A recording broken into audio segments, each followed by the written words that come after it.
All right, so let's hear it. This morning we endeavored, in our reflection upon hell, to make what our holy founder calls in his book of spiritual exercises, the composition of place.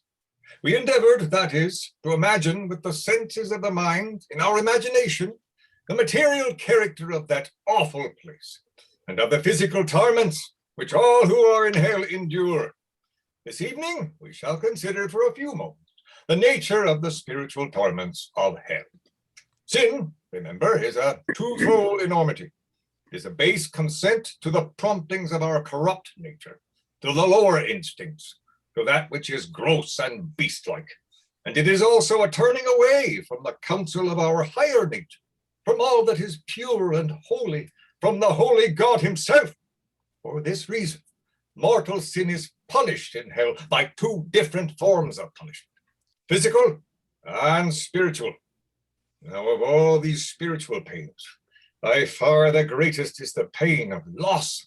So great, in fact, that in itself it is a torment greater than all the others.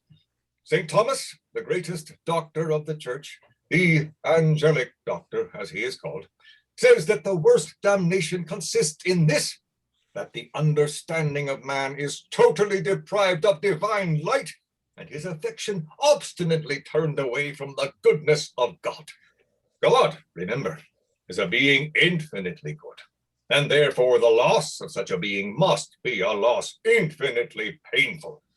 In this life, we have not a very clear idea of what such a loss must be, but the damned in hell, for their greater torment, have a full understanding of that which they have lost, and understand that they have lost it through their own sins, and have lost it forever. At the very instant of death, the bonds of the flesh are broken asunder, and the soul at once flies towards God. The soul tends toward God as towards the center of her existence. Remember, my dear little boys, our souls long to be with God. We come from God. We live by God. We belong to God. We are his, inalienably his. God loves with a divine love every human soul, and every human soul lives in that love. How could it be otherwise? Every breath that we draw, every thought of our brain, every instant of life proceed from God's inexhaustible goodness.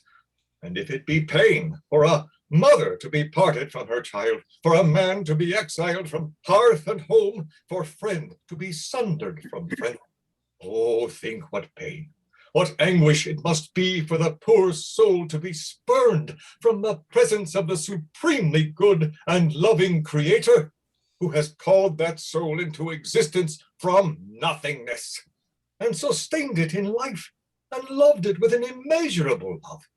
This, then, to be separated forever from its greatest good, from God, and to feel the anguish of that separation, knowing full well that it is unchangeable. This is the greatest torment which the created soul is capable of bearing. Pain damni, the pain of loss.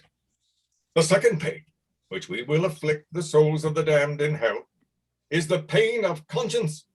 Just as in dead bodies worms are engendered by putrefaction, so in the souls of the lost there arises a perpetual remorse from the putrefaction of sin, the sting of conscience, the worm, as Pope Innocent III calls it, of the triple sting.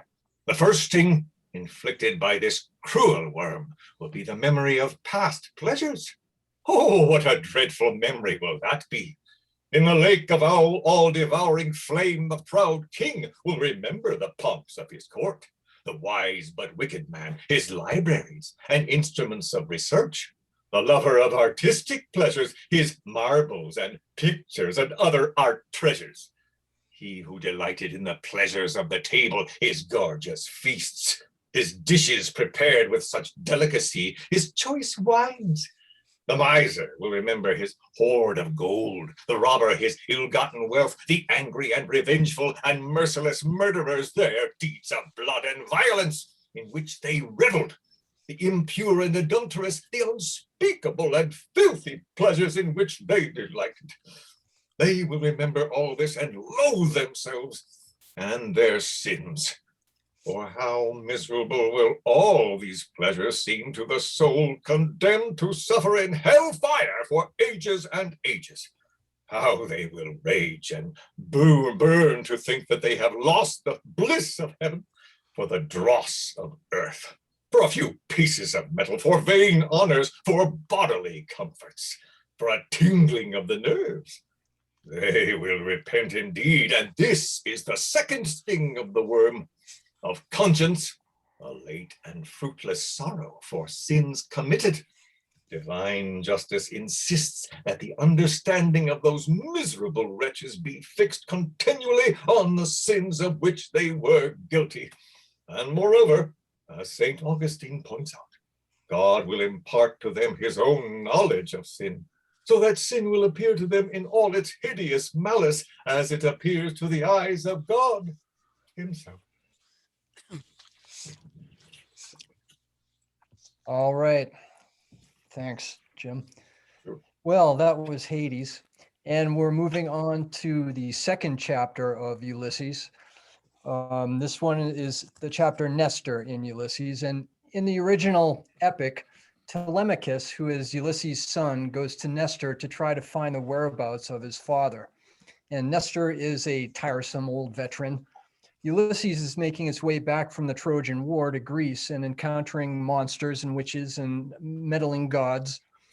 Telemachus, who is represented in Ulysses by Stephen Dedalus, tries to get information from the man.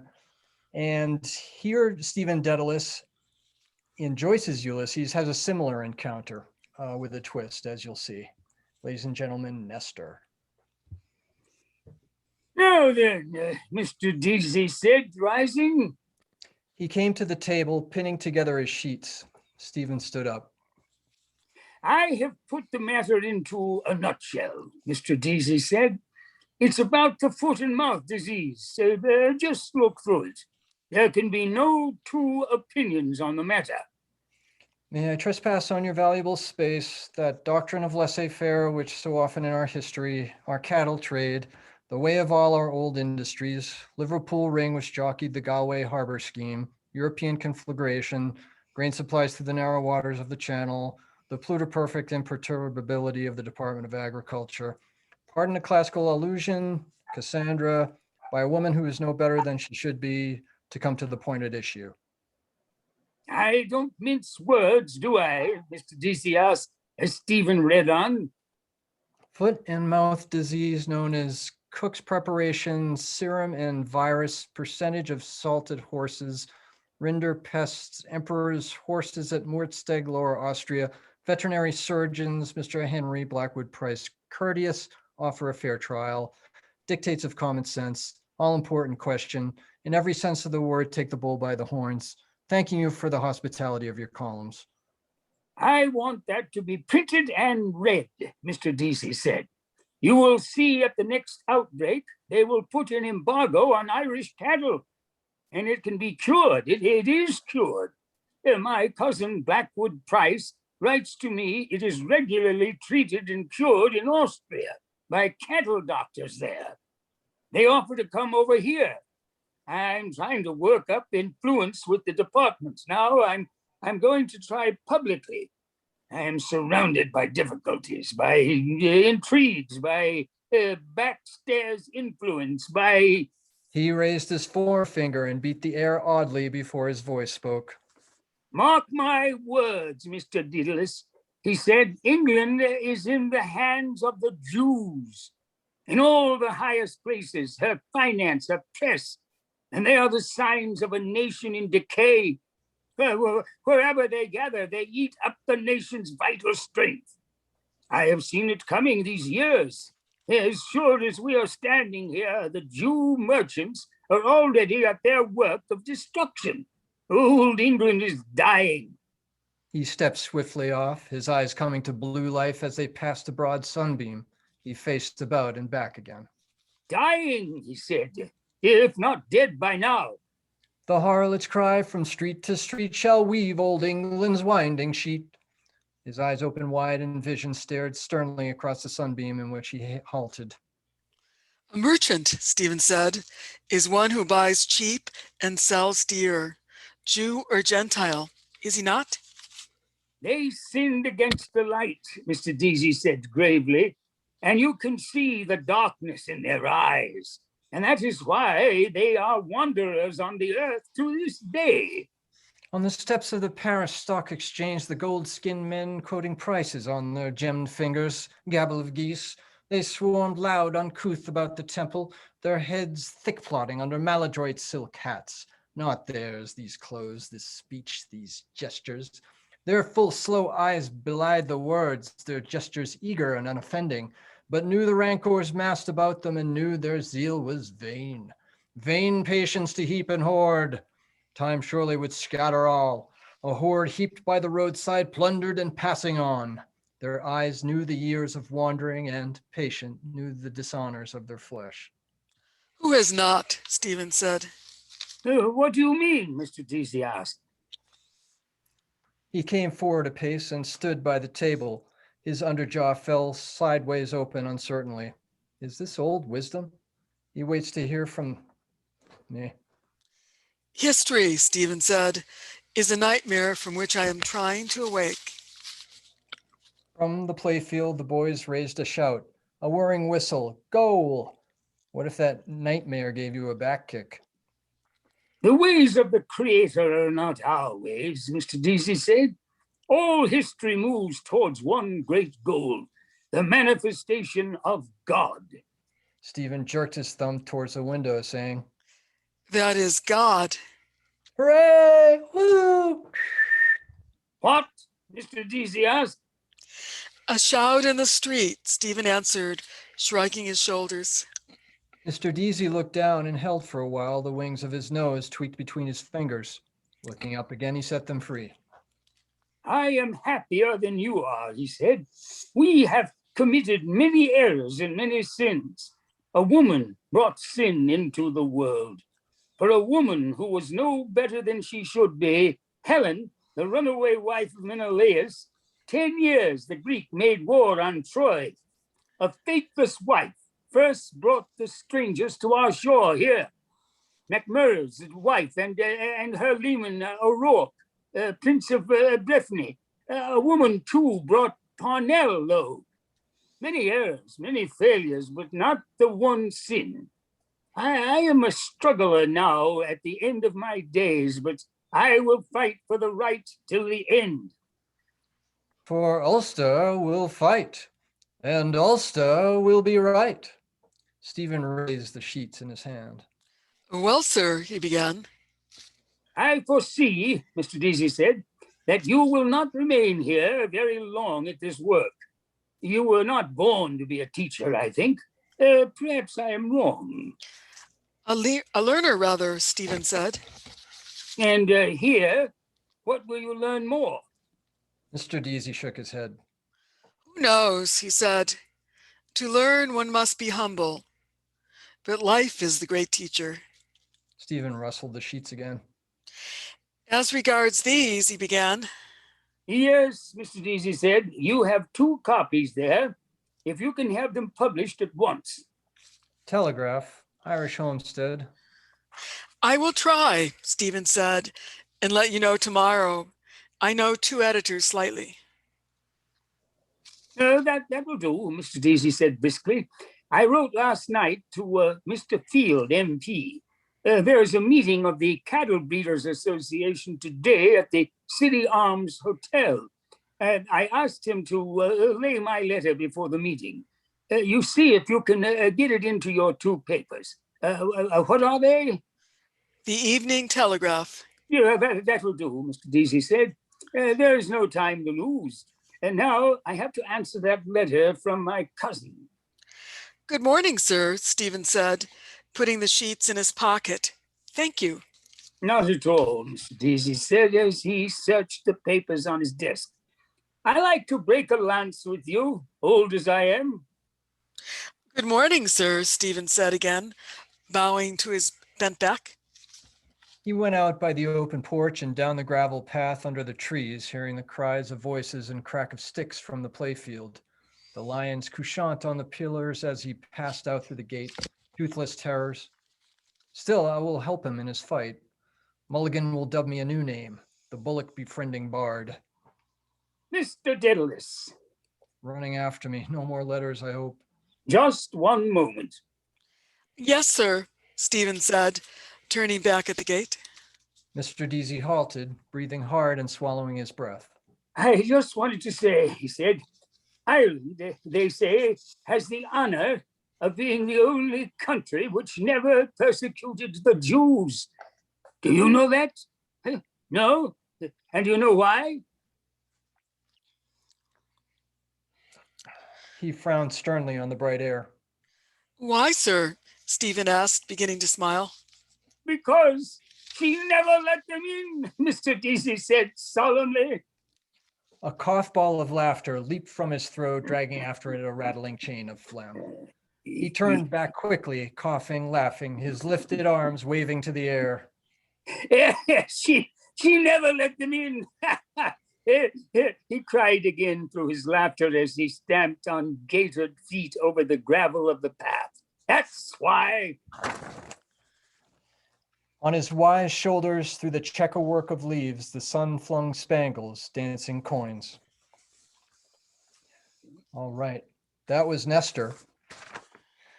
So for our next reading, we're going to do chapter 7 in Ulysses, called Aeolus. In Homer's Ulysses, Aeolus was the god of winds. He gave Ulysses a bag of favorable winds for his voyage, but Ulysses' men opened the bag and all the winds escaped and the ship went off course. Similarly, Leopold Bloom, who is the Ulysses of Joyce's novel, tries to make his way amidst the breezy bombast of the newspaper business in Dublin, where he works selling advertisements. Ladies and gentlemen, Aeolus. In the heart of the Hibernian metropolis. Before Nelson's Pillar, trams slowed, shunted, changed trolley, started for Blackrock, Kingstown and Dalkey, Clonskea, Rathgar and Terenure, Palmerston Park and Upper Rathmines, Sandymount, Green Rathmines, Ringsend and Sandymount Tower, Harold's Cross. The Horse Dublin United Tramway Company's timekeeper bawled them off, Rathgar and Terenure, come on, Sandymount Green. Right and left parallel clanging, ringing a double-decker and a single-deck moved from their railheads.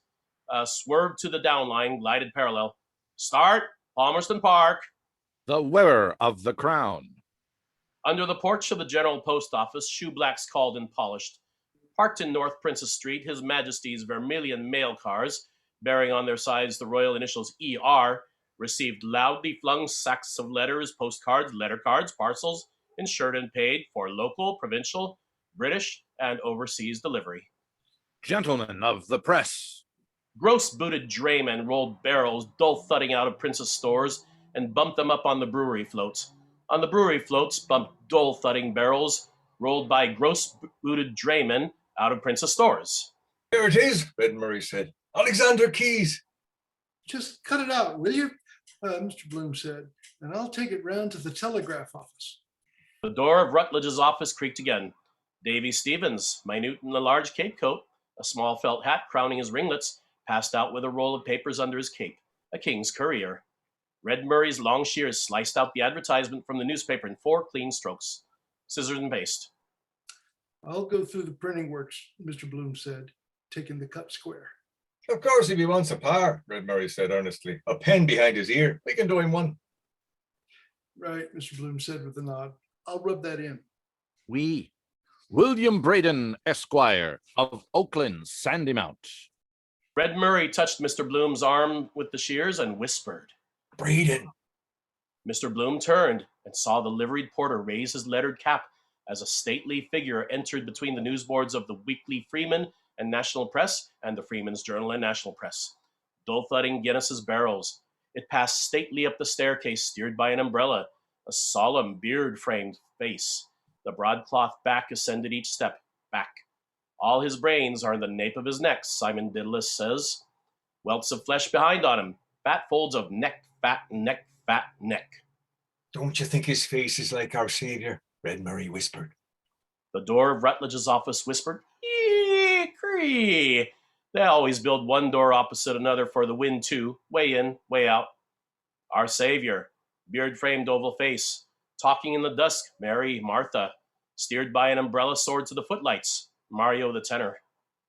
Or like Mario, Mr. Bloom said. Yes, Red Murray agreed. But Mario was said to be the picture of our Savior. Jesus Mario with rougy cheeks, doublet and spindle legs, hand on his heart, in Martha. Come, thou lost one, come, thou dear one. The crozier and the pen. His Grace foamed down twice this morning, Red Murray said gravely. They watched the knees, legs, boots vanish, neck. A telegram boy stepped in nimbly, threw an envelope on the counter, and stepped off post-haste with a word. Freeman. Mr. Bloom said slowly. Well, he is one of our saviors also. A meek smile accompanied him as he lifted the counter flap, as he passed in through the side door and along the warm, dark stairs and passage, along the now reverberating boards. But will he save the circulation? Thumping, thumping. He pushed in the glass swing door and entered, stepping over strewn packing paper. Through a lane of clanking drums, he made his way towards Nanetti's reading closet. Hines here too. Accounts of the funeral, probably. Thumping thump. With unfeigned regret, it is we announce the dissolution of a most respected Dublin burgess. This morning, the remains of the late Mr. Patrick Dignam. Machines. Smash a man to atoms if they got him caught. Rule the world today. His machineries are pegging away too. Like these, got out of hand, fermenting, working away, tearing away, and that old gray rat tearing to get in. Noted churchman and occasional contributor. The foreman handed back the galley page suddenly, saying, Wait, where's the Archbishop's letter? It's to be repeated in the Telegraph. Where's what's his name? He looked about him round his loud, unanswering machines.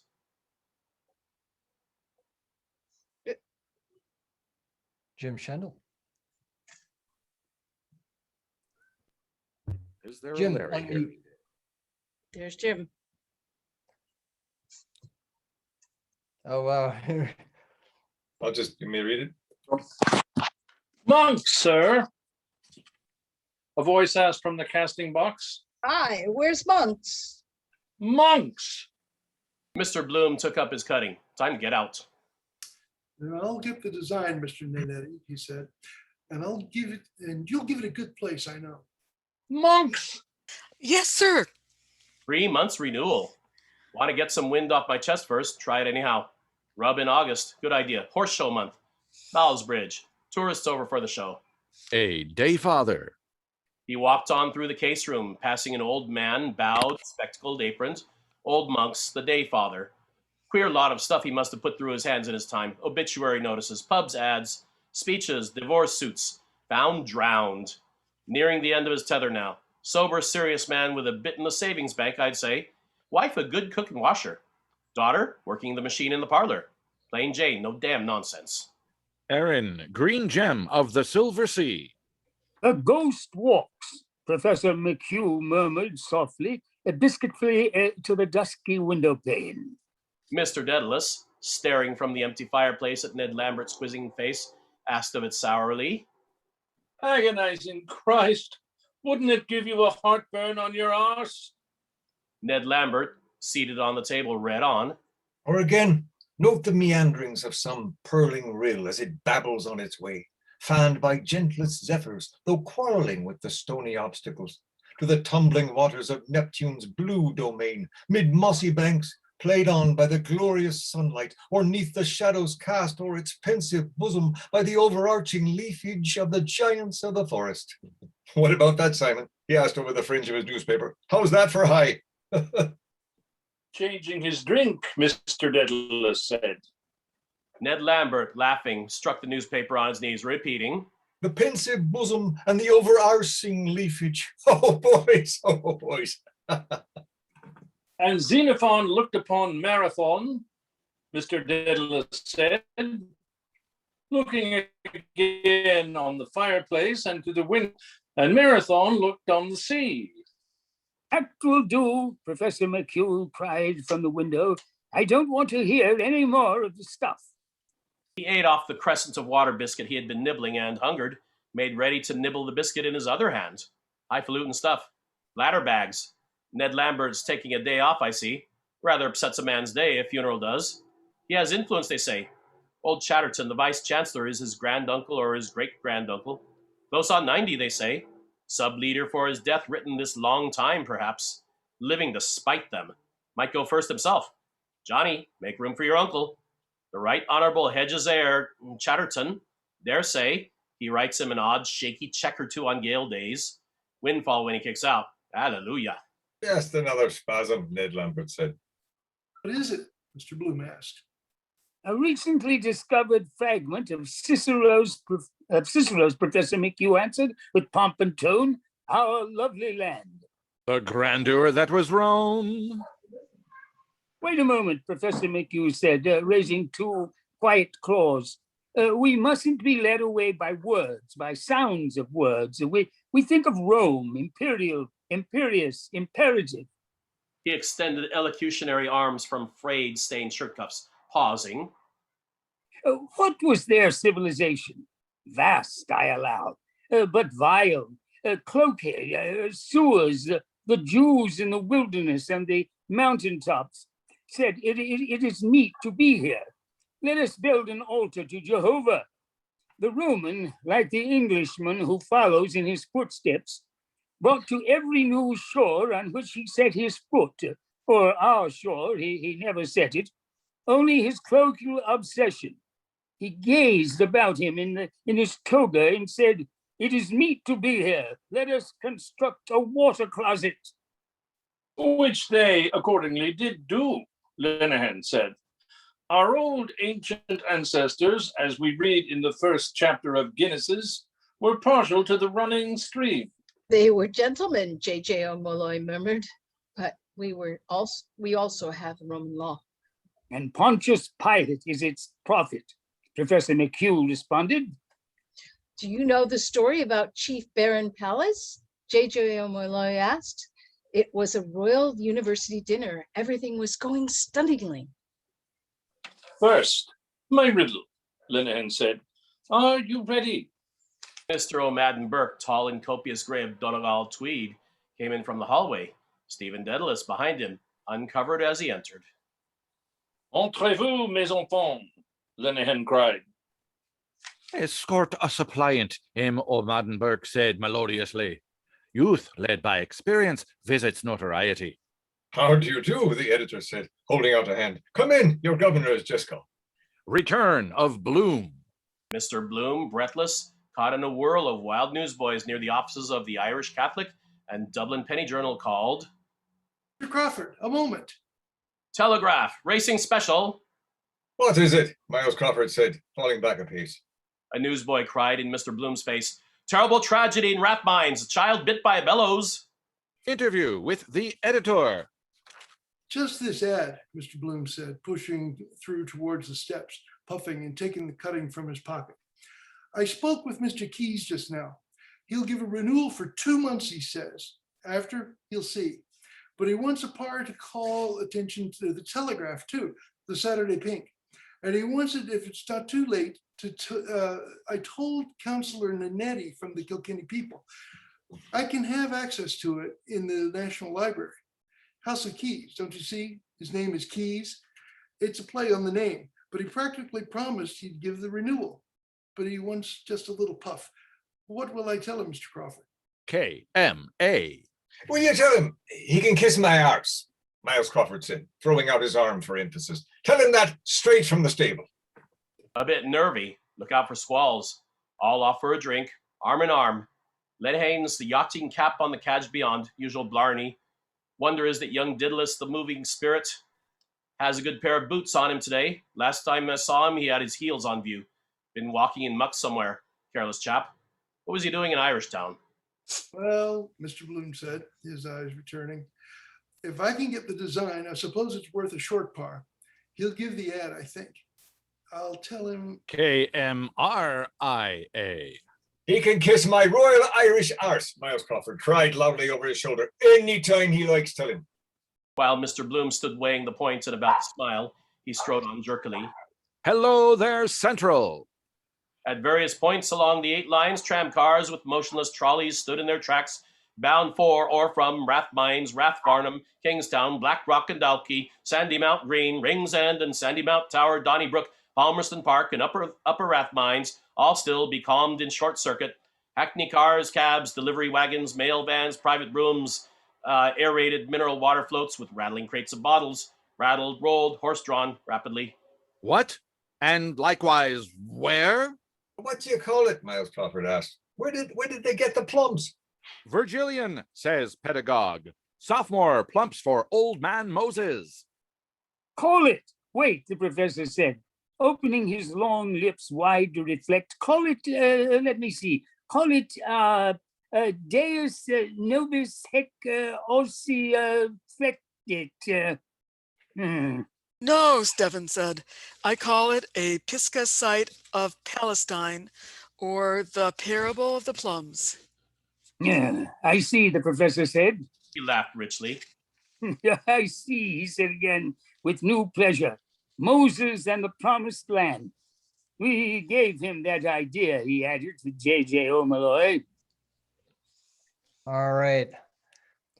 All right, thanks. That's was Aeolus, chapter 7. We're moving on to chapter 8, which is Laestrygonians. And in Homer's Ulysses, the Laestrygonians were cannibals that ate Ulysses' men. So in Joyce's Ulysses, the action in Laestrygonians takes place during, and you guessed it, lunchtime. This reading is centered around a conversation Leopold Bloom has after bumping into on the street an old girlfriend of his, Mrs. Breen. Ladies and gentlemen, Laestrygonians. Swish and soft flop her stays made on the bed. Always warm from her. Always liked to let herself out. Sitting there after till near 2, taking out her hairpins. Millie tucked up in Betty house. Happy, happy. That was the night. Oh, Mr. Bloom, how do you do?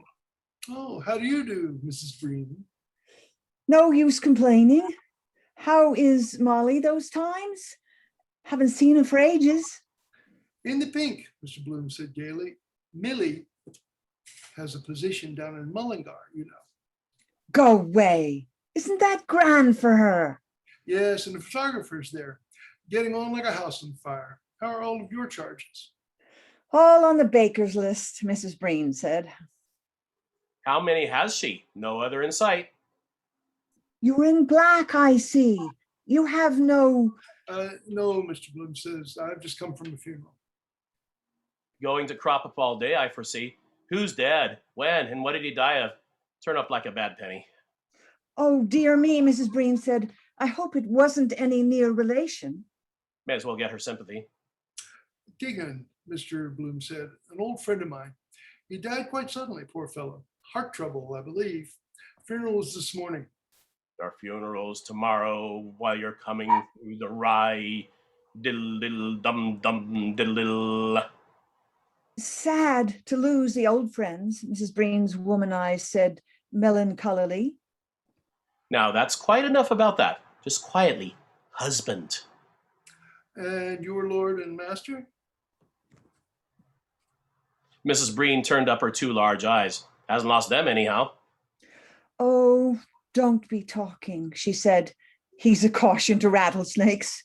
He's in there now with his law books, finding out the law of libel. He has me heart scalded.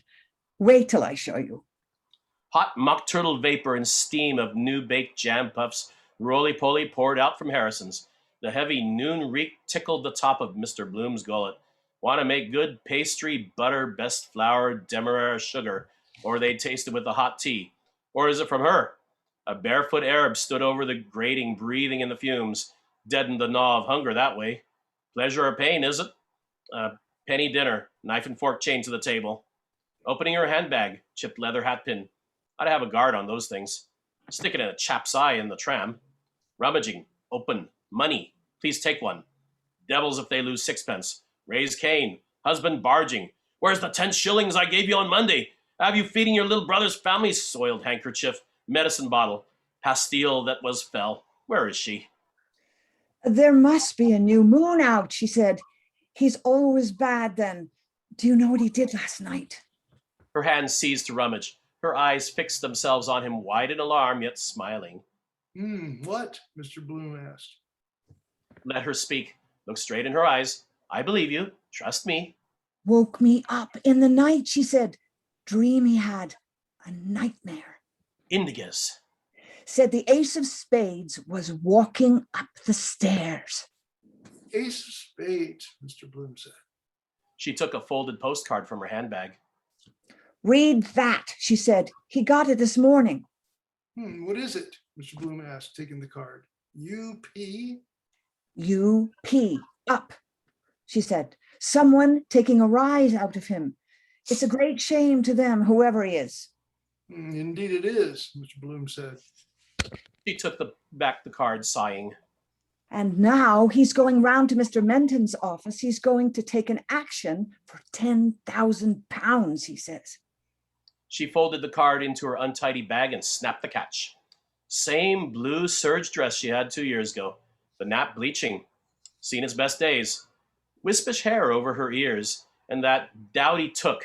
3 old grapes to take the harm out of it. Shabby genteel. She used to be a tasty dresser. Lines round her mouth. Only a year or so older than Molly. See the eye that woman gave her passing. Cruel. The unfair sex. He looked still at her, holding back behind his look his discontent. Pungent mock turtle oxtail mulligatawny. I'm hungry too. Flakes of pastry on the gusset of her dress. Daub of sugary flour stuck to her cheek. Rhubarb tart with liberal fillings, rich fruit interior. Josie Powell that was. In Luke Doyle's long ago, Dolphins Bard, the charades. U.P. Up. Change the subject. Do you ever see anything of Mrs. Beaufoy? Mr. Bloom asked. Mina Purefoy, she said. Philip Beaufoy, I was thinking. Playgoers Club. Matcham often thinks of the masterstroke. Did I pull the chain? Yes. The last act. Yes. I just called to ask on the way in. Is she over it? She's in the lying-in hospital in Hollis Street. Dr. Horn's got her in. She's 3 days in bed now.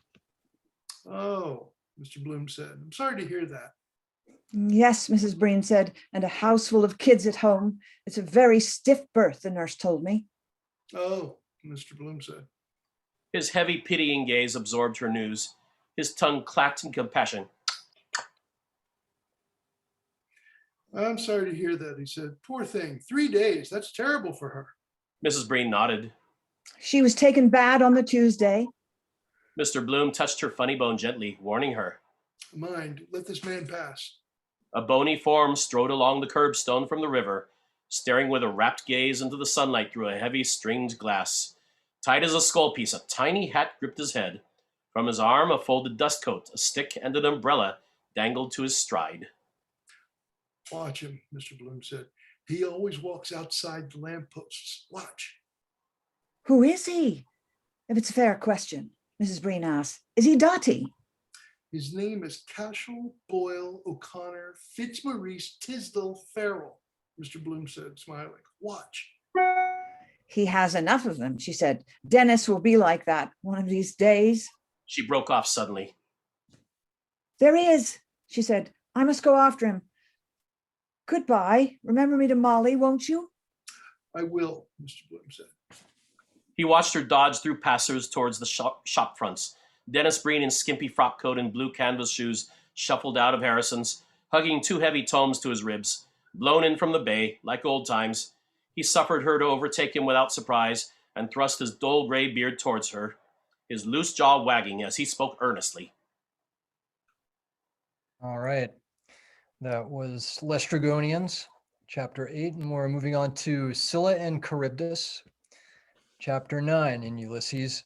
In Scylla and Charybdis, the focus shifts to Stephen Dedalus as he matches wits with scholars and poets of Dublin's National Library, who are prominent in their day, like George Russell, the poet, also known as A.E.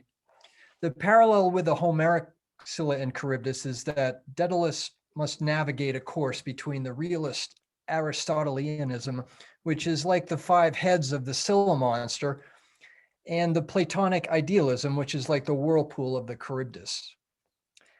Here we go, Scylla and Charybdis. The play begins. A player comes on under the shadow, made up in the cast-off mail of a court buck, a well-set man with a bass voice.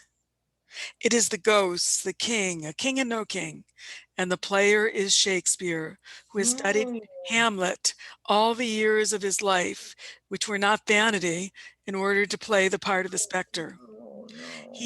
He speaks the words to Burbage, the young player who stands before him beyond the rack of cerecloth, calling him by a name. Hamlet, I am thy father's spirit, bidding him list.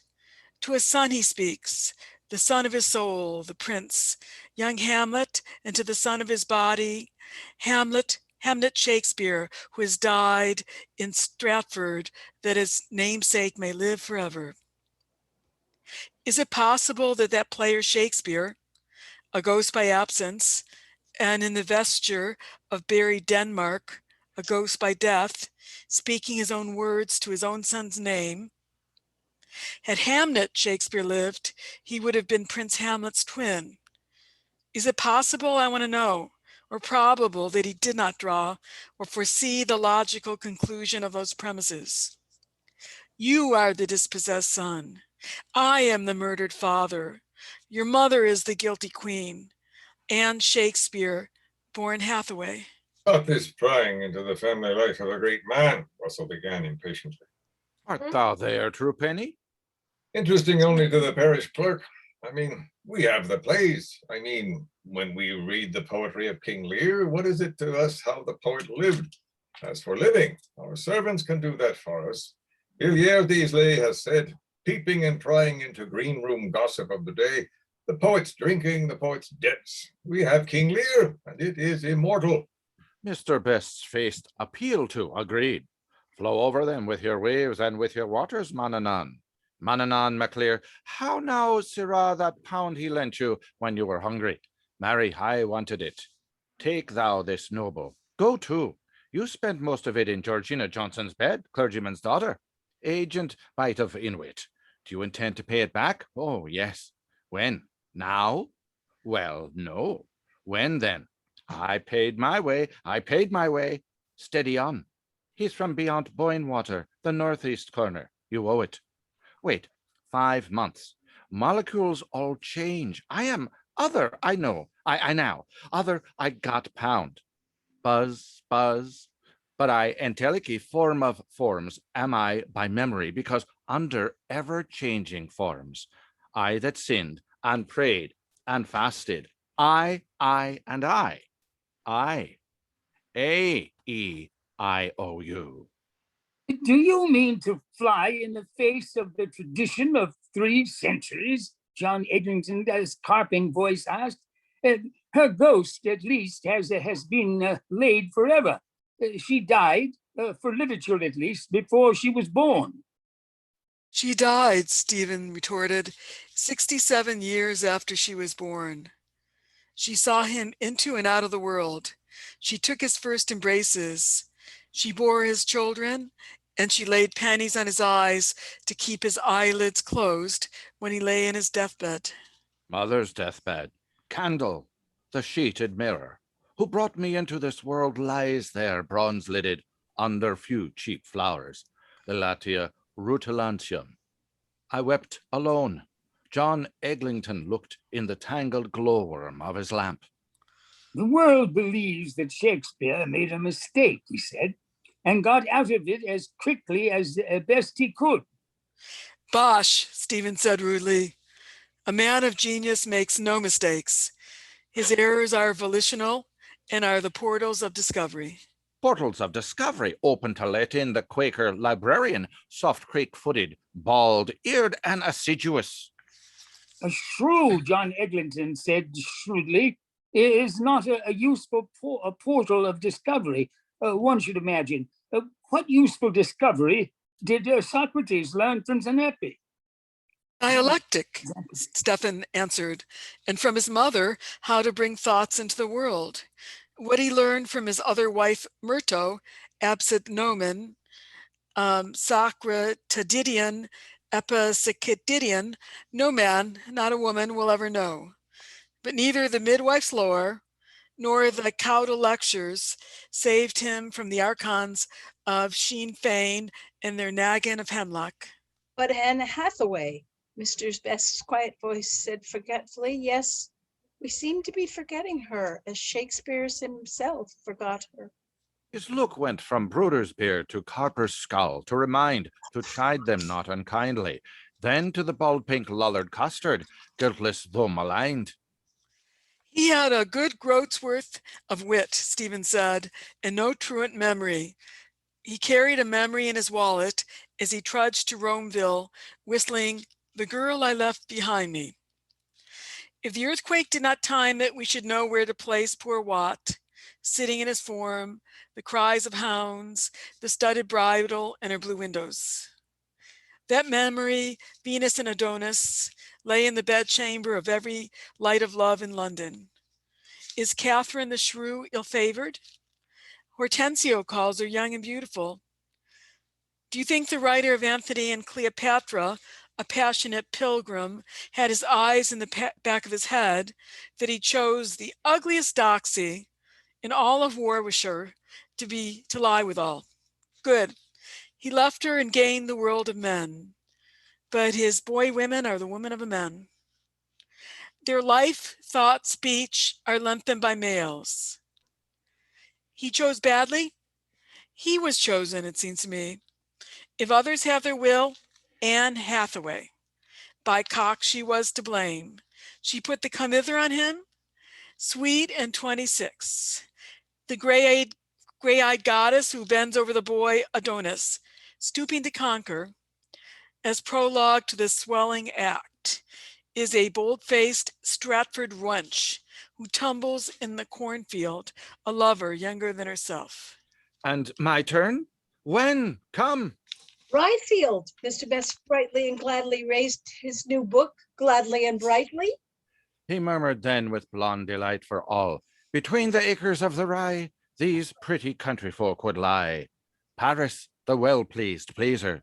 A tall figure in bearded homespun rose from shadow and unveiled its cooperative watch. I'm afraid I'm due at the homestead. Whither away, exploitable ground? Are you going? John Eglinton's active eyebrows asked. Shall we see you at Moore's tonight? Piper is coming. Piper, Mr. Best, is Piper back? Peter Piper pecked a peck of pickled pepper. I don't know if I can. Thursday, we have our meeting. If I can get away in time. Yogi Boogie Box in Dawson Chambers, Isis unveiled. Their pally took we tried to pawn. Cross-legged under an umbral umbershoot, he thrones an Aztec logos, functioning on astral levels. Their oversoul, Mahatma, their faithful hermetists await the light, ripe for jealousship. Ring round about him, Louis H. Victory T. Caulfield Irwin. Lotus ladies tend them the eyes, their pineal glands aglow. Filled with his gaudy thrones, Buddha under plantain, gulfer of souls, engulfer. He souls, she souls, shoals of souls, engulfed with wailing cree cries, world whirling they bewail. All right, that was Silan Charybdis. Thanks all. And we have another 45 minutes to an hour left. We're going to take a short break, a little intermission, if you'd like to get up and stretch your legs. And I'll start playing a little ditty on guitar in about 5 minutes. So we'll call you all back. Thanks, everybody.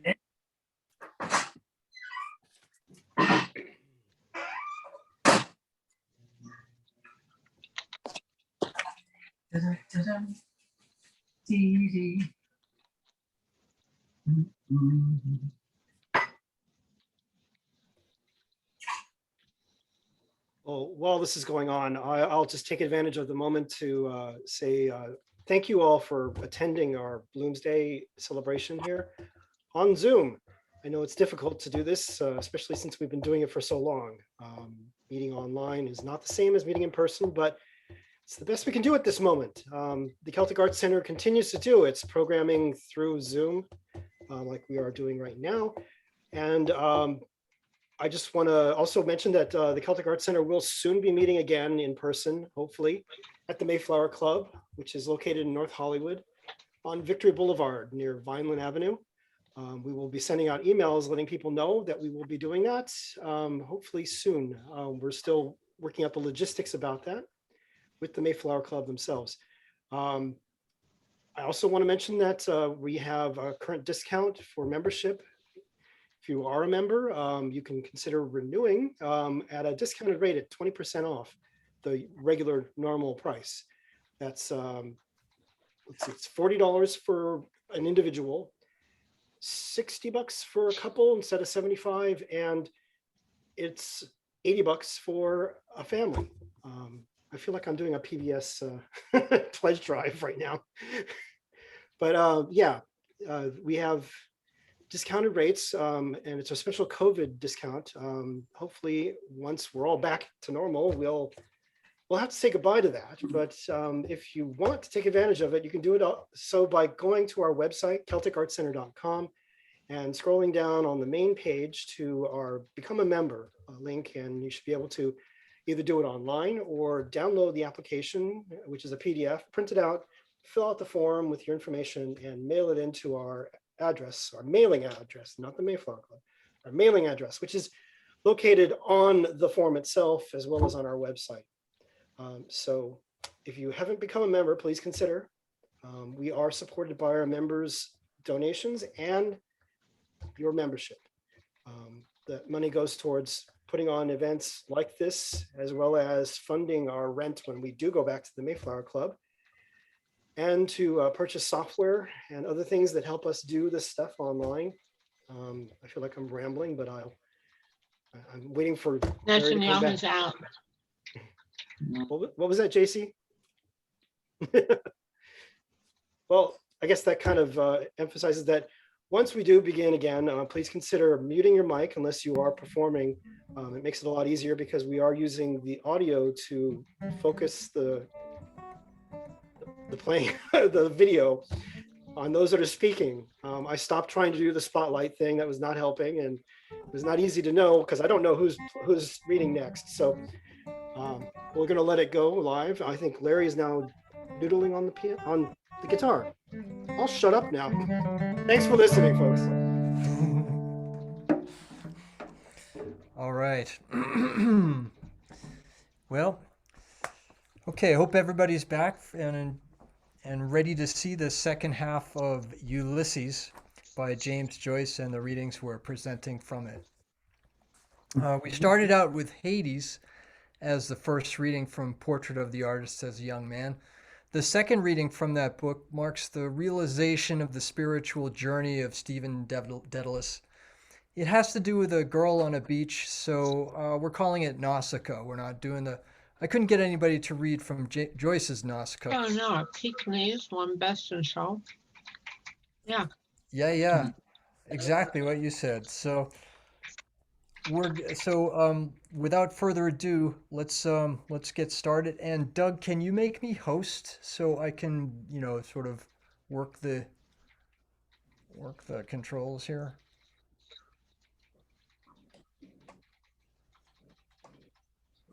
I think Doug stepped away, but anyway, Nausicaa from Portrait of the Artist 2. His soul had arisen from the grave of boyhood, spurning her grave clothes. Yes, yes, yes. Look at He this would nice create. little dog just won best in show. I'm sorry. Are we going? I don't have control over the muting. Okay. Oh, sorry. That's the second time that popped up. Third time. Okay, now we're good. Okay. Are we all muted and met? Once again, his soul had arisen from the grave of boyhood, spurning her grave clothes.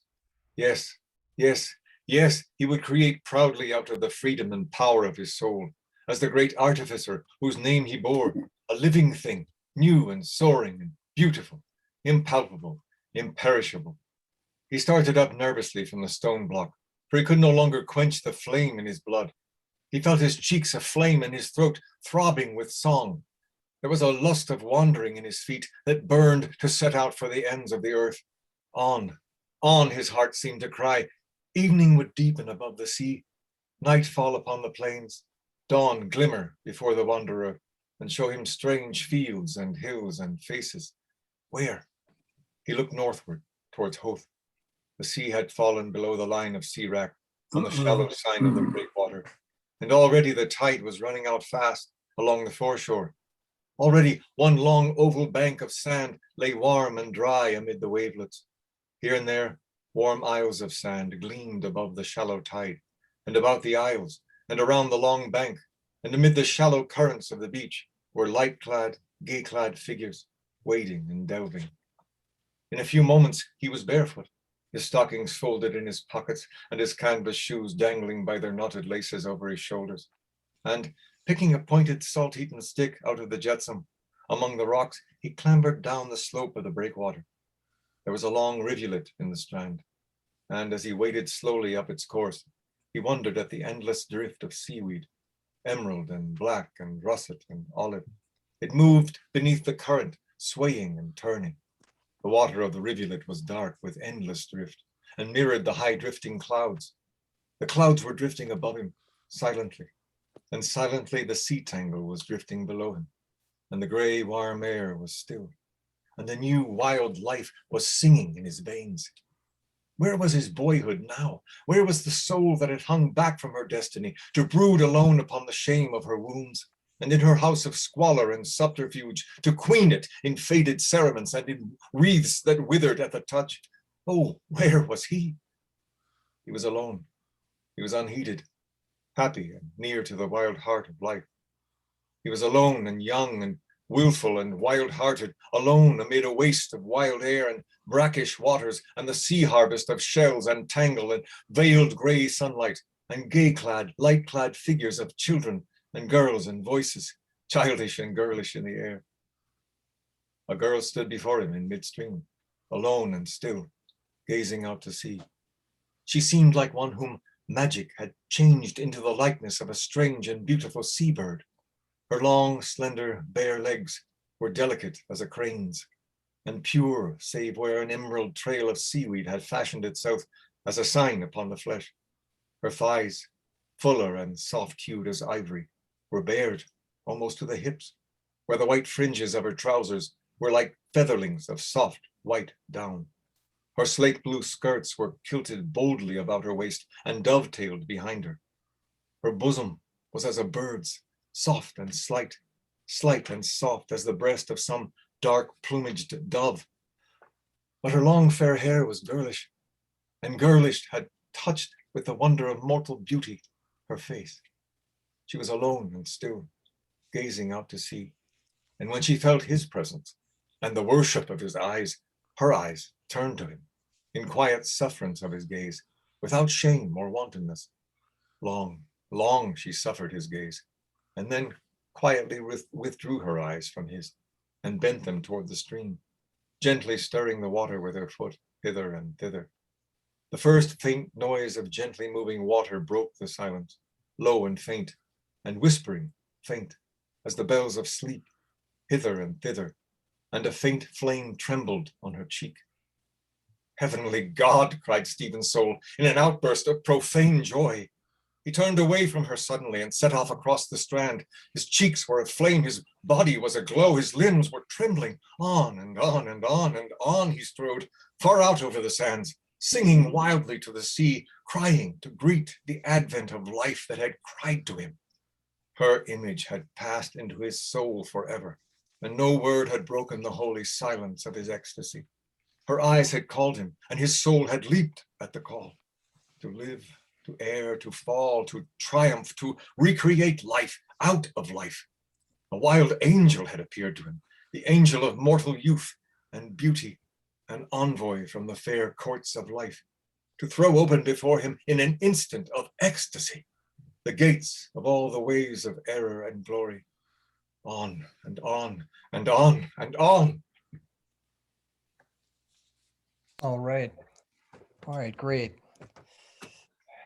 And onward into Ulysses. The next reading we're going to do is chapter 14, Oxen of the Sun. And the oxen of the sun were a symbol of fertility in Greek mythology. This chapter concerns Mina Purefoy as she undergoes a difficult birth. And the entire chapter incorporates images of gestation, and it in fact is written in a form that describes the evolution of English literature from Proto-Anglo-Saxon. And in this reading, we're taking it to just about Mallory. And so here we go. Chapter 14, Oxen of the Sun. Before born babe bliss had, within womb one he worship. Whatever in that one case done commodiously done was. A couch by midwives attended with wholesome food, reposeful cleanest swaddles, as though forthbringing were now done, and by wise foresight set. But to this no less of what drugs there is need, and surgical implements, which are pertaining to her case, not omitting aspect of all very distracting spectacles in various latitudes by our terrestrial orb, offered together with images divine and human, the cogitation of which by subjunct females is to tumescence conducive, or eases issue in the high sunbright, well-built fair home of mothers, when ostensibly far gone and reproductive, it is come by her thereto to lie in her term up. Some man that wayfaring was stood by house door at night's oncoming. Of Israel's folk was that man that on earth wandering far had fared. Stark ruth of man his errand that him lone led till that house. Of that house a horn is lord. 70 beds keeps he there, teeming mothers are wont that they lie for to thole and bring forth bairns hale. So God's angel to Mary quoth, watchers tway their walk, white sisters in ward sleepless, smarts they still sickness soothing, in 12 moons thrice 100. Truest bed things they twain are, for home holding wariest ward. In ward wary, the watcher, hearing come that man mild-hearted, after rising with swire ye wimpled to him her gate wide undid. Lo, levin leaping lightings, it lightens in eye blink Ireland's westward welkin. Full she dread that God the wreaker all mankind would fordo with water for his evil sins. Christ's rude made she on breastbone, and him drew that he would rathe in fair under her thatch. That man her will wotting worthful went in Horn's house, loth to irk in Horn's hall, that hat holding the seeker stood. On her stowy ear was living with dear wife and lovesome daughter, then that then overland and seafloor 9 year had long outwandered. Once her in town with meeting her, he to her bow had not doffed. Her to forgive now he craved, with good ground of her allowed that of him swift seen face, hers, so young then had looked. Light swift her eyes kindled, bloom of blushes his word winning. As her eyes then ungot his weed, swart therefore sorrow she feared. Glad after she was that ere a dread was. Her he asked if O'Hare doctor tidings sent from far coast, and she with grateful sigh him answered that O'Hare doctor in heaven was. Sad was the man that word to hear, that him so heavied in bowels ruthful. All she there told him, ruing death for friends so young, algate sore and willing God's right wiseness to withsay. She said that he had a fair sweet death through God his goodness, with mass priest to be shriven, holy household and sick men's oil to his limbs. The man then right earnest asked the nun of which death the dead man was died, and the nun answered him and said that he was died in Mona Island through the belly crab 3 year agone come Childermas, and she prayed to God the all ruthful to have his dear soul in his undeathliness. He heard her sad words, inhaled hat sad staring. So stood they there both a while in one hope, sorrowing one with other. Therefore every man looked to that last end that is thy death, and the dust that gripeth on every man that is born of woman, for as he came naked forth from his mother's womb, So naked shall he wend him at the last for to go as he came. The man that was coming to the house and spoke to the nursing woman, and he asked her how it fared with the woman that lay there in childbed. The nursing woman answered him and said that woman was in throes now full 3 days, and that it would be a hard birth and if to bear, but that now in a little it would be. She said thereto that she had seen many births of women, but never was none so hard as was that woman's birth. Then she said it forth to all to him at that time was had lived nigh that house. The man hearkened to her words, for he felt with wonder women's woe in the travail that they have of motherhood, and he wondered to look on her face, that was a young face for any man to see, but yet was she left after long years a handmaid, 9-12 blood flows chiding her childless. And whiles they spake, the door of the castle was opened, and there noise them a mickle noise, as of many that sat there at meat. And there came against the place as they stood a young learning knight, yclept Dixon, and the traveller Leopold was couth to him, siding it had happed that they had ado with each other in the house for of misericord, where his learning knight lay, by cause the traveller Leopold came there to be healed, for there was sore wounded in his breast by a spear, wherewith an horrible and dreadful dragon was smitten him, for which he did do make a salve of volatile salt and chrism, as much as he might suffice. And he said now that he should go into that castle for to make merry with them that were there. And the traveller Leopold said that he should go other whither, for he was a man of courtals and a subtle. Also the lady was of his avis, and reproved the learning knight, though she trowed well that the traveller had said thing that was false for his subtility.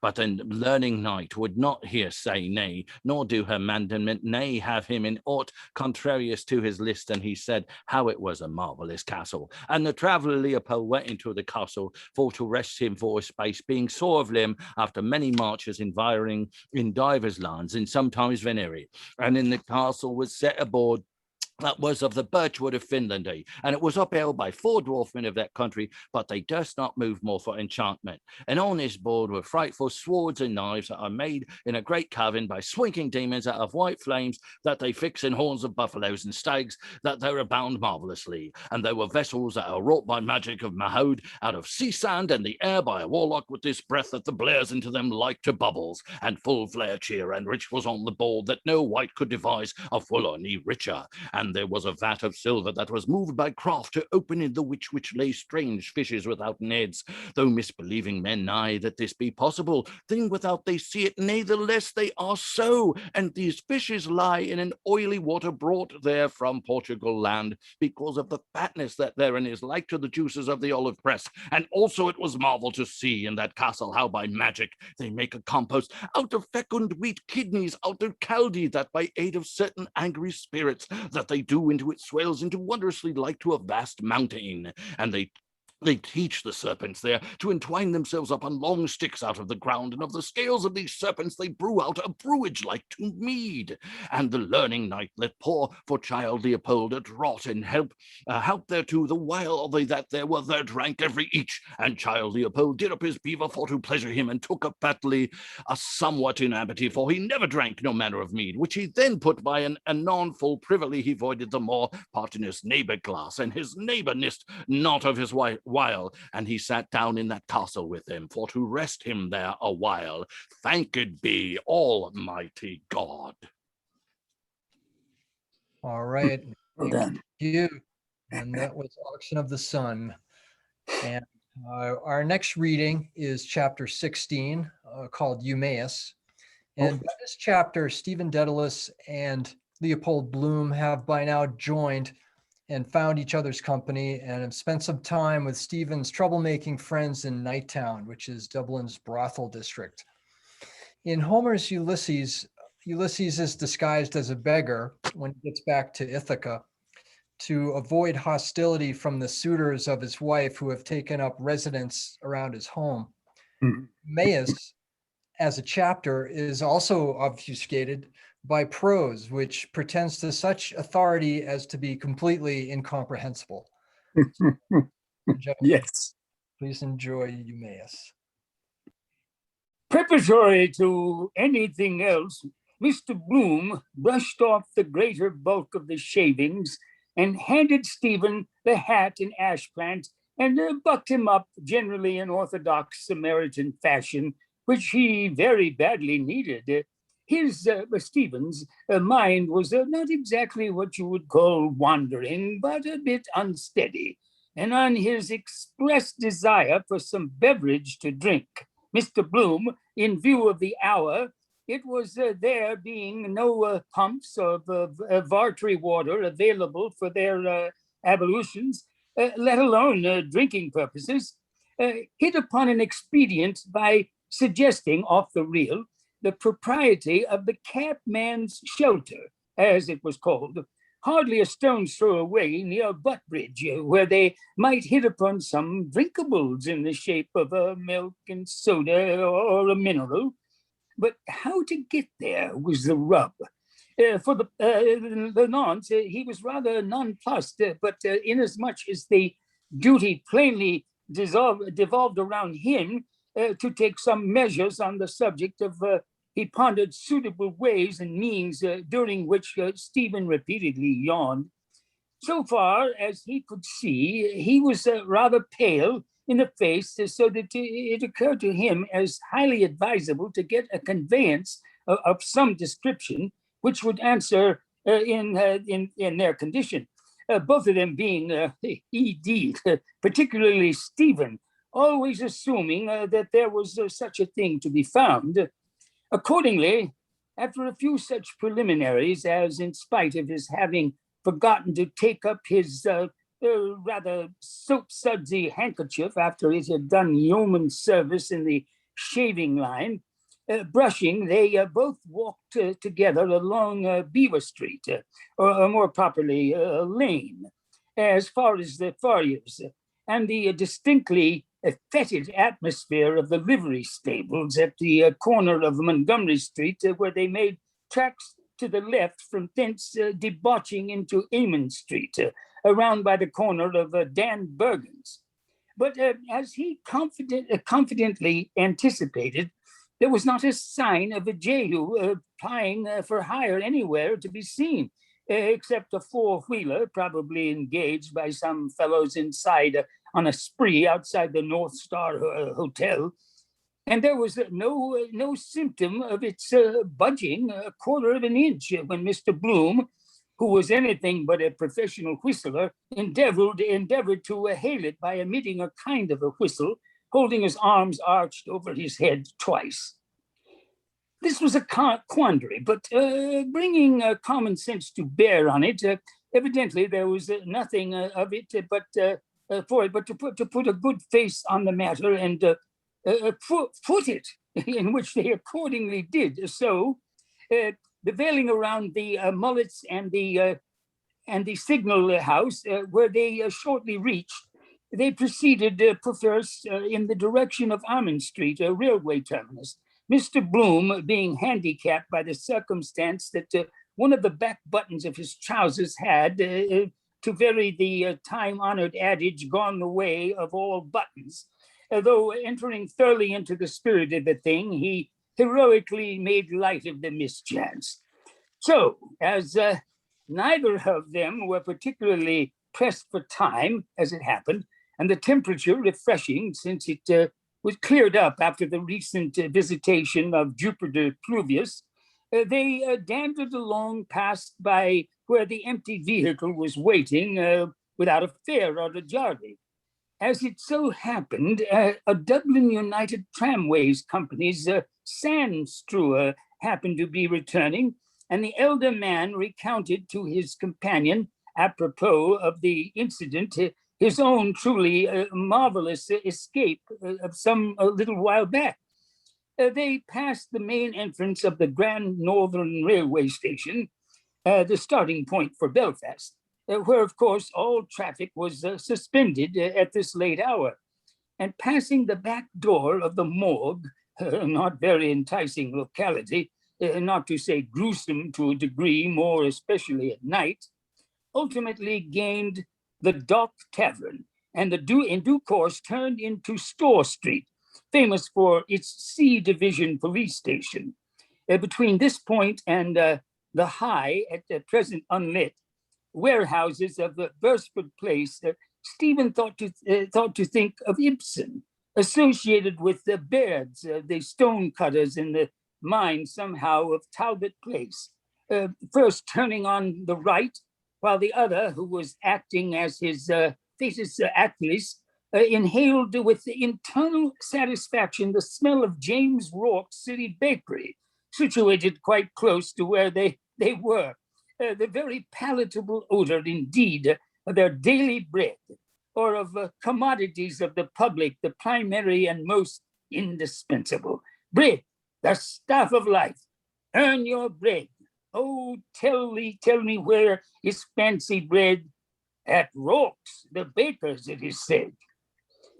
En route to his taciturn and not to put too fine a point on it, not particularly sober companion, Mr. Bloom, who at all events was in complete possession of his faculties, never more so, in fact, disgustingly sober, spoke a word of caution regarding the dangers of Nighttown. Women of ill repute and swell mobsmen, which barely permissible once in a while, though not as a habitual practice, was of the nature of a regular death trap for young fellows of his age, particularly if they had acquired drinking habits under the influence of liquor, unless you know a little jujitsu for every contingency, as even a fellow on the broad of his back could administer a nasty kick if he didn't knock out. Highly provincial was the appearance on the scene of Corny Kelleher when Stephen was blissfully unconscious that but for that man in the gap turning up at the 11th hour, the finis might have been that he might have been a candidate for the accident ward, or failing that, the brideswell, and an appearance in the court next day before Mr. Tobias, or he being the solicitor, rather old Wall, he might say, or Mullany, which simply spelled ruin for the chap when he got brooded about. The reason he mentioned the fact was that a lot of those policemen whom he cordially disliked were admittedly unscrupulous in the service of the crown. And as Mr. Bloom put it, recalling a case or two in the A division of Clansbrisell Street, prepared to swear a hole through a 10-gallon hat, never on the spot when wanted, but in quiet parts of the city. Pembroke Road, for example, the guardians of the law were well in evidence. The obvious reason being they were paid to protect the upper classes. Another thing he commented on was equipping soldiers with firearms or sidearms of any description, liable to go off at any time, which was tantamount to inciting them against civilians, should by any chance they fall out over anything.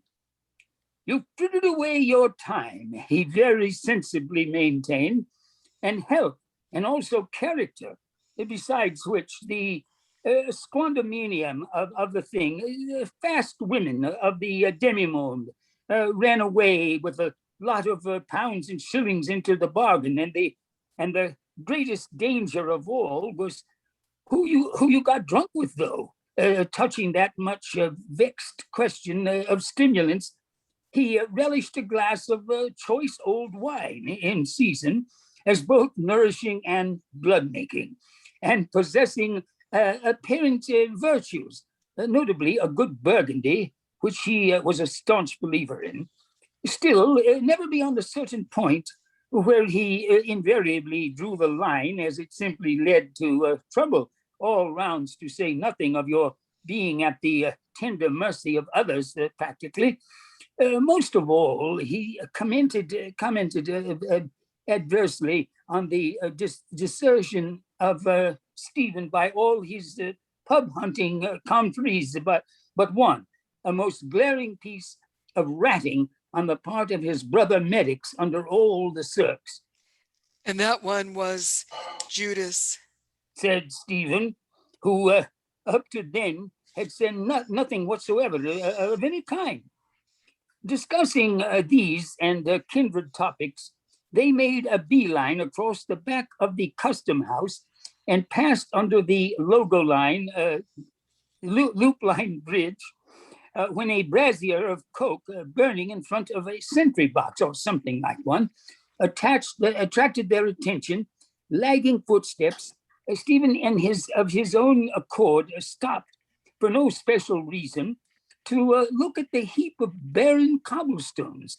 And by the light emanating from the brazier, he could just make out the darker figure of the corporation watchman inside the gloom of the sentry box. He began to remember that this had happened or had been mentioned as having happened before, but it cost him no small effort before he remembered that he recognized in the sentry was a quondam friend of his father's, Gumley. To avoid a meeting, he drew nearer to the pillars of the railway bridge. Right. Thank you. To be God. continued. Yeah, if you want to keep going, Bill. That's Yeah. No, thank you. so, all right. So we come to Ithaca, which is and in this chapter 17, Stephen is hanging around with Leopold Bloom in the middle of the night at Bloom's home, drinking tea. Much of Ulysses is concerned with the Jewish experience, likening Bloom's wanderings as a nomadic people to the wanderings of Ulysses himself. The form of this chapter is an ultra erudite dialectic essay. So listen in, and here's chapter 17, Ithaca. What, reduced to their simplest reciprocal form, were Bloom's thoughts about Stephen's thoughts about Bloom, and Bloom's thoughts about Stephen's thoughts about Bloom's thoughts about Stephen? He thought that he was a Jew, whereas he knew that he knew that he knew that he was not. What, the enclosures of reticence removed were their respective parentages? Bloom, only born male transubstantial heir of Rudolf Zoomsday, Vienna, Budapest, Milan, London, and Dublin, and of Ellen Higgins, second daughter of Julius Higgins, born Carolee, and Fanny Higgins, born Hegarty, Stephen, eldest surviving male consubstantial heir of Simon Dedalus of Cork and Dublin, and of Mary, daughter of Richard and Christina Goulding, born Greer. Had Bloom and Stephen been baptized? And where and by whom? Cleric or layman?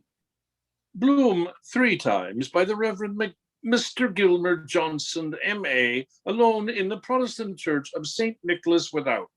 Combs by James O'Connor, Philip Gilligan, and James Fitzpatrick, together under a pump in the village of Swords, and by the Reverend Charles Malone, C.C., in the Church of the Three Patrons, Rathgar. Stephen once by the Reverend Charles Malone, C.C., alone in the Church of the Three Patrons, Rathgar. Did they find their educational careers similar? Substituting Stephen for Bloom Stoom would have passed successively through a dame school and the high school. Substituting Bloom for Stephen Bleven would have passed successively through the preparatory, junior, middle, and senior grades of the intermediate and through the matriculation, fine arts, second arts, and arts degree courses of the Royal University. Why did Bloom refrain from stating that he had frequented the University of Life? Because of his fluctuating incertitude as to whether this observation had or had not been already made by him to Stephen or by Stephen to him. What 2 temperaments did they individually represent? The scientific, the artistic. What proof did Bloom adduce to prove that his tendency was towards applied rather than towards pure science? Certain possible inventions of which he had cogitated when reclining in a state of supine repletion to aid digestion, stimulated by his appreciation of the importance of inventions now, Inventions now common, but once revolutionary. For example, the aeronautic parachute, the reflecting telescope, the spiral corkscrew, the safety pin, the mineral water siphon, the canal lock with winch and sluice, the suction pump. Were these inventions principally intended for an improved scheme of kindergarten? Yes, rendering obsolete pop guns, elastic air bladders, games of hazard, catapults. They comprised astronomical kaleidoscopes exhibiting the 12 constellations of the zodiac, from Aries to Pisces, miniature mechanical orreries, arithmetical gelatin lozenges, geometrical to correspond with zoological biscuits, globe map playing balls, historically costumed dolls. What also stimulated him in his cogitations? The final success achieved by Ephraim Marx and Charles A. James, the former by his 1 pence bazaar at 42 George's Street South, the latter at his 6.5 pence shop, and World's Fancy Fair and Waxwork exhibition at 30 Henry Street, admission 2 pence, children 1 pence. And the infinite possibilities hitherto unexploited of the modern art of advertisement, it condensed in trilateral monoideal symbols, vertically of maximum visibility, divined, horizontally of maximum legibility, deciphered, and of magnetizing efficacy to be arrest, involuntary attention, to interest, to convince, to decide. Such as? K11, King's 11, trousers. House of Keys, Alexander J. Keys. Such as not? Look at this long candle. Calculate when it burns out, and you receive gratis 1 pair of our special non-compo boots, guaranteed 1 candle power. Address, Barclay and Cook, 18 Talbot Street. Basilical, insect powder. Verabest, boot blacking. You want it?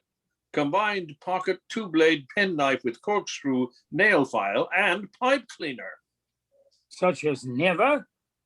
What is home without plum trees potted meat? Incomplete. With it, an abode of bliss. Manufactured by George Plumtree, 23 Merchants Quay, Dublin. Put up in 4-ounce pots and inserted by Councillor Joseph P. Nanetti, MP, Rotunda Ward, 19 Hardwick Street, under the obituary notices and anniversaries of the deceases.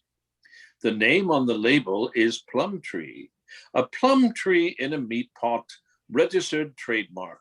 Beware of imitations. Peat mott, Trump pea, monpat, and Plamtrue. Which example did he adduce to induce Stephen to deduce that originally, though producing its own reward, does not invariably conduce to success? His own ideated and rejected project of an illuminated show cart drawn by a beast of burden in which 2 smartly dressed girls were to be seated engaged in writing. What suggested scene was then constructed by Stephen? Solitary hotel in a mountain pass. Autumn. Twilight. Fire lit. In dark corner, young man seated. Young woman enters, restless, solitary. She sits. She goes to window. She stands. She sits. Twilight. She thinks. On solitary hotel paper, she writes. She thinks. She writes. She sighs. Wheels and hoofs. She hurries out. He comes from his dark corner. He seizes solitary paper. He holds it toward fire. Twilight. He reads. Solitary. What? In sleeping, upright and backhands, Queen's Hotel, Queen's Hotel, Queen's Hotel, Queen's Hotel, Queen's Hotel, Queen's Hotel. What suggested scene was then reconstructed by Bloom? The Queen's Hotel, Ennis, County Clare, where Rudolph Bloom, Rudolph Virag, died on the evening of 27 June 1886, at some hour unstated in consequence of an overdose of monkshood, aconite, self-administered in the form of a neuralgic liniment composed of 2 parts aconite liniment to 1 of chloroform liniment purchased by him at 10:20 a.m. on the morning of 27 June 1886 at the Medical Hall of Francis Dennehy, 17 Church Street, Ennis. After having, though not in consequence of having, purchased at 3:15 p.m. on the afternoon of 27 June 1886 a new boater straw hat, extra smart. After having, though not in consequence of having, purchased at the hour and in the place aforesaid, the toxin aforesaid, at the general drapery store of James Cullen, 4 Main Street, Ennis. Did he attribute this homininity to information or coincidence or intuition? Coincidence. Did he depict the scene verbally for his guests to see? He preferred himself to see another's face and listen to another's words, by which potential narration was realized and kinetic temperament relieved. Right. That was Ithaca. All right, and everybody, we've made it to the last reading, which is Penelope, chapter 18. Penelope takes us to the end of the book. Penelope is the icon of the faithful wife in Ulysses, and how better to personify her in Joyce's Ulysses than with the character of Molly Bloom, Leopold Bloom's wife, who as a singer has been sleeping with her agent, and as we learn, quite a few others in the book. But without further ado, ladies and gentlemen, Penelope. Quarter after, what an unearthly hour. I suppose they're just getting up in China now, combing out their pigtails for the day. We'll soon have the nuns ringing the Angelus. They've nobody coming in to spoil their sleep, except the odd priest or two for his night office. The alarm clock next door, cock shout, clattering the brains out of itself. Let me see if I can doze off. 1, 2, 3, 4, 5. What kind of flowers are those they invented? Like the stars. The wallpaper in Lombard Street was much nicer. The apron he gave me was like that something, only I only wore it twice. Better lower this lamp and try again so I can get up early. I'll go to Lamb's there besides Finletter's and let them send us some flowers to put about the place in case he brings him home tomorrow. Today, I mean. No, Friday's an unlucky day. First, I want to do the place up some way. The dust grows in it, I think, while I'm asleep. Then we can have music and cigarettes, and I can accompany him. First, I must clean the keys of the piano with milk. What'll I wear? Shall I wear a white rose or those fairy cakes and Liptons? I love the smell of a rich, big shop at 7.5 a pound, or the other ones with the cherries in them and the pinky sugar, 11 pence. A couple of pounds. Of course, a nice plant for the middle of the table. I get that cheaper in. Wait, where's this? I saw them not long ago. I love flowers. I'd love to have the whole place swimming in roses. God of heaven, there's nothing like nature. The wild mountains, then the sea and the waves rushing, then the beautiful country with fields of oats and wheat and all kinds of things, and all the fine cattle going about.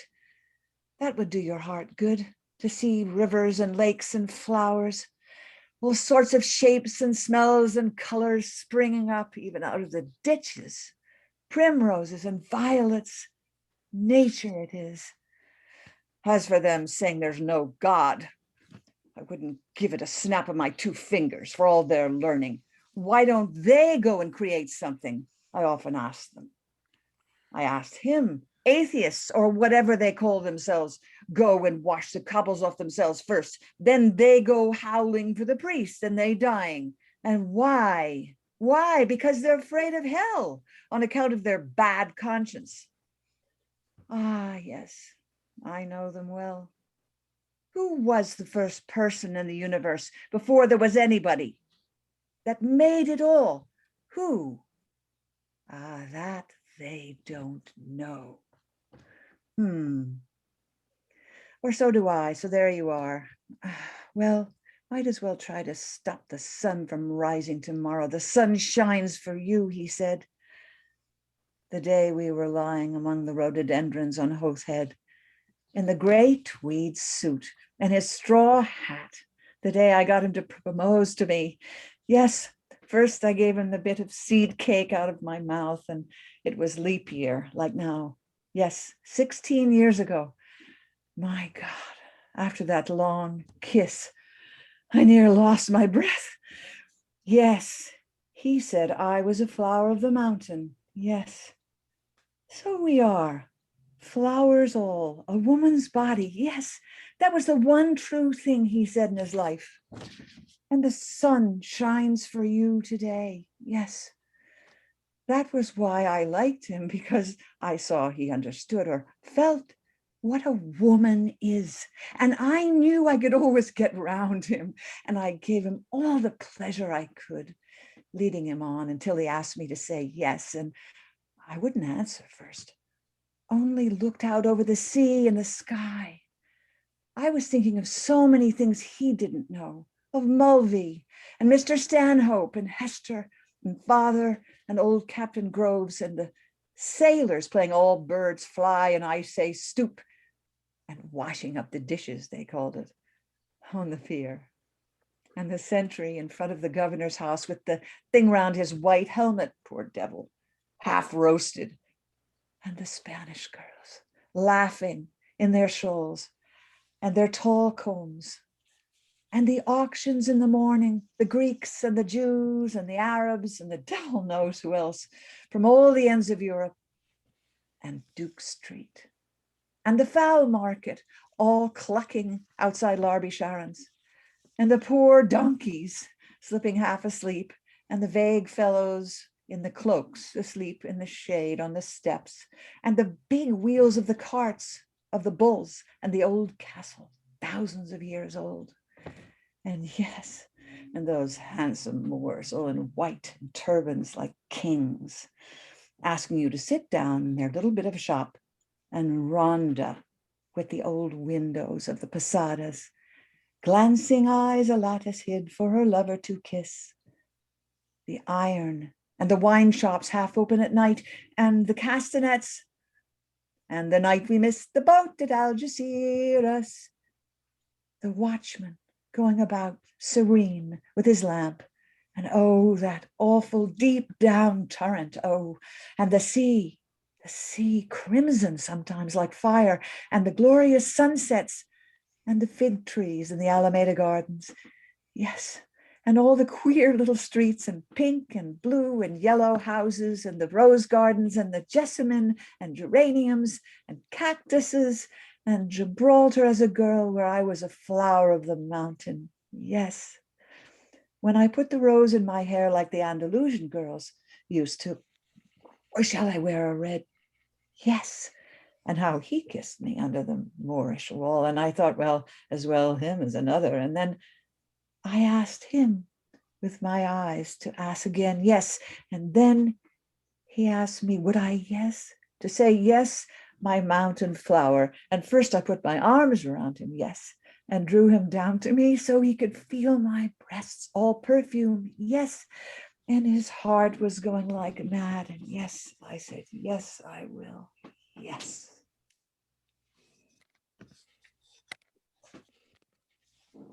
Thank you. All right. Well, that's James Joyce's Ulysses, and we hope you enjoyed our program today. Before we wrap it up, I just want to take the opportunity to plug a literature course we're having that you can check out. It's Celtic Fantasy and Legend and Literature. and you can pay by the class. We've had a couple classes. It's a lecture given by Delaney Reddle from the University of Edinburgh. And this and other programs and events, you can check out our website at celticartscenter.com. And if you enjoyed today's event, we would like to encourage you to donate if you have something. And beyond that, I want to thank everybody again for coming to our program, and have a good rest of your evening. Bye-bye. Yes, and thanks to all the performers. And thanks, Larry, for putting this on. The theater company, the theater committee, thank you for your efforts and work on this project. All right, you're Thanks, welcome. folks. And if you would reach down to your reactions on the bottom and give up some love too, that would be awesome. I'm gonna react there. All right, good night.